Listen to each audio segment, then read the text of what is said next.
Lo, my God, without merit on my part, of his pure and free mercy, hath given to me, an unworthy, condemned, and contemptible creature, all the riches of justification and salvation in Christ, so that I no longer am in want of anything, except of faith to believe that this is so.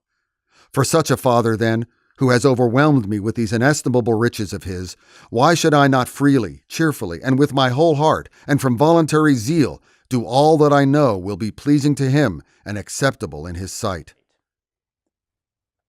In these words, from what is perhaps the most famous single treatise, The Scores, that Martin Luther wrote, Luther sums up the essence of the revolutionary doctrine of justification by faith alone that he had begun to preach. Having until this time mainly fired off a series of salvos decrying the abuses he saw in the late medieval church, here in late 1520, Luther finally summed up in an eloquent manifesto what this whole Reformation was for. And although a bull of excommunication was already on its way to Germany, Luther wrote this treatise to Pope Leo X,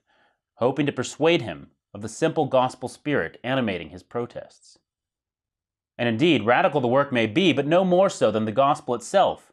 nor, for all his insistence on the essentially hidden and inward character of justifying faith, does Luther here ignore the role of works. On the contrary, precisely because we have been set free by the free gift of Christ, we are liberated to cheerfully and with our whole heart serve God and neighbor. The form this service takes cannot be comprehensively mapped out in advance by church laws and ceremonies. The Christian may submit to such ceremonies or cast them off as circumstances demand. This simple yet revolutionary teaching was not to earn Luther any friends in Rome itself, but throughout the Western Church, countless priests, monks, and laymen would have pledged their lives to the Protestant movement then sweeping through Europe.